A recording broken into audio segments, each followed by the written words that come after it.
My name is John Kennedy. I was born in 1916 in England and served British RAF throughout the war from 1940 on until about 8 months after the war ended. And I learned to fly on light aircraft, and I was an instructor, flying instructor, for the first 3 years of the war, and during the last, from 1944 onwards, was transferred to Coastal Command, where I became captain of a Catalina PBY flying boat. I said I made 2 aircrew in the front, the pilots and the co-pilot. Would it be co-pilot? You sat on the left, didn't you? I sat on the left, yes. So the gentleman sitting in the left is John, ably flying his Catalina all those years ago. I'd met John a few years before. You found out that I made model aircraft, radio controlled model aircraft, and you asked me had I ever done a Catalina, and I thought, well, I really must make a Catalina. So John's obviously pretty keen to have a Catalina model, so anyway, I drew up another plan, and slightly larger one, and this is the result. Look at that! Look at that! Goodness me! How about that?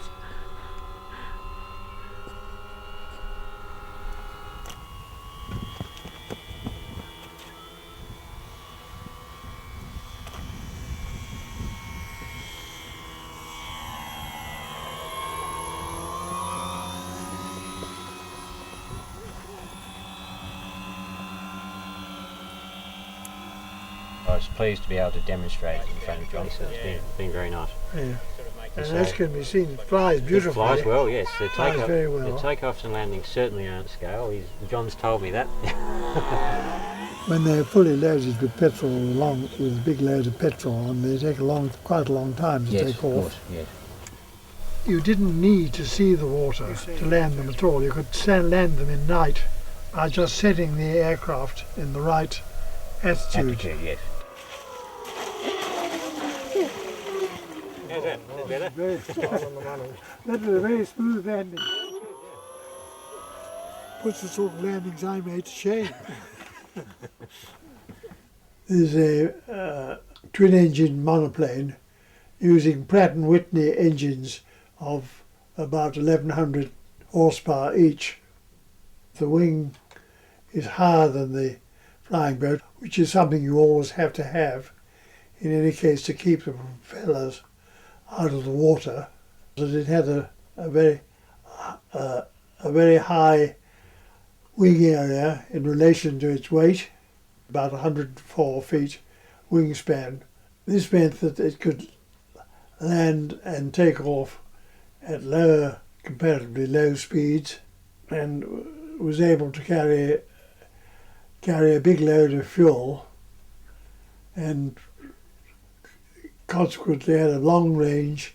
The endurance was about 24 hours and could be extended up to about 30 by fitting extra tanks.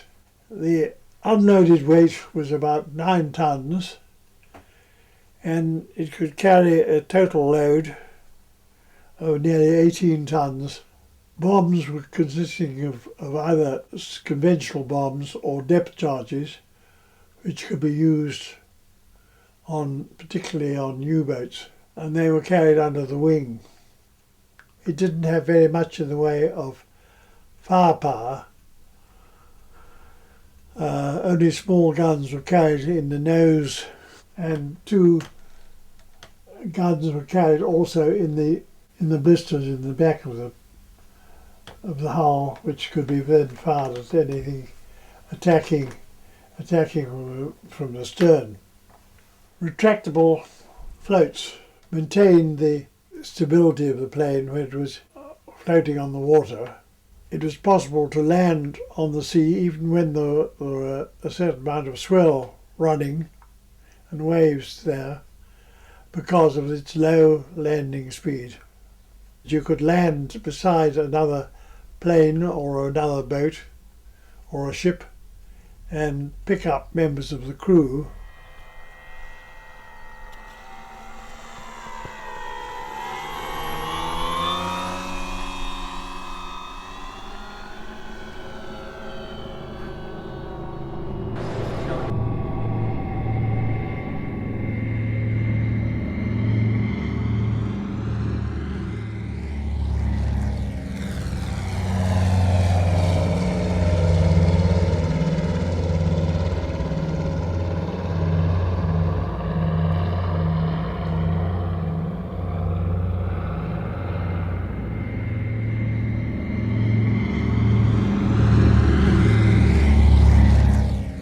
It was an easy plane to fly, and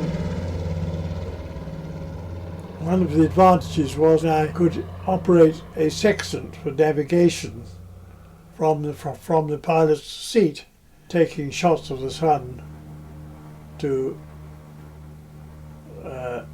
work out where we were and what course we were on. The crew required was anything from 7 to about 10 or 11, including a second pilot, a navigator, 4 wireless operator, come radar operator, come air gunners, and 2 engineers to cover the long trips which we had to make. I didn't myself start to fly them until the last year of the war, principally engaged in the anti-U-boat warfare, escorting convoys in the Atlantic. We were operating and generally searching for U-boats which are operating in the Atlantic Ocean between Gibraltar and the Azores Islands, and later on operating from the west coast of Ireland, from the west of Ireland, on the U-boats that were coming down from north of Shetland and Orkney to attack shipping and convoys on the North Atlantic trade routes. So once I had to escort a big troop-carrying ship, the Aquitania, which was also being escorted by two destroyers. One of the problems of using aircraft on U-boats was that we couldn't see them anything at night time. Towards the end of that period,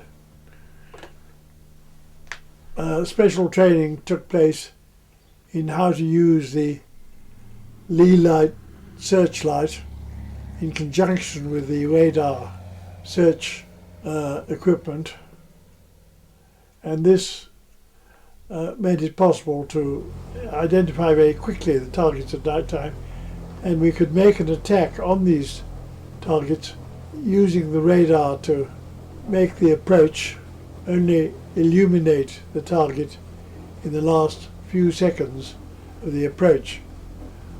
We had to come down to a very low height to do that, down to about 100 to 150 feet above the surface of the sea, which made it slightly hazardous. And although we didn't see any U-boats, we were able to pick up quite a number of other targets which we of course didn't attack. One of the things that happened was that there weren't any very exciting moments. There were a lot of hours flown, but there weren't very many exciting things happened. It was exciting making your approach to at night time with the lee light, because you never knew what you were going to see. And the most exciting thing, I think, was when I picked up a contact and we didn't know what it was at all. It was just a radar contact. And when we put the light on, saw a large white square dead ahead. This was the square sail on a Portuguese fishing boat. I had to take quick evasive action to avoid running into it. I think the people in the fishing boat were equally well scared. I didn't personally manage to see any U-boats either during the night or daytime until when they were finding their way to the Scottish ports as a result of the peace negotiations. The war ended May and June 1945. The squadron was kept operational for about 3 weeks, accepting the surrender of the U-boats which were still at sea. I then went back to instructing and became a special training officer on the squadron, and then my discharge from the Air Force took place in March 1946.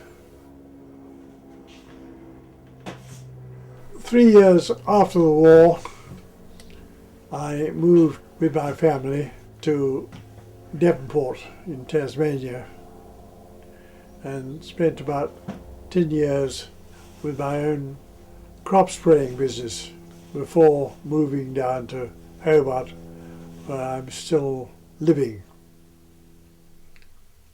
aged 92.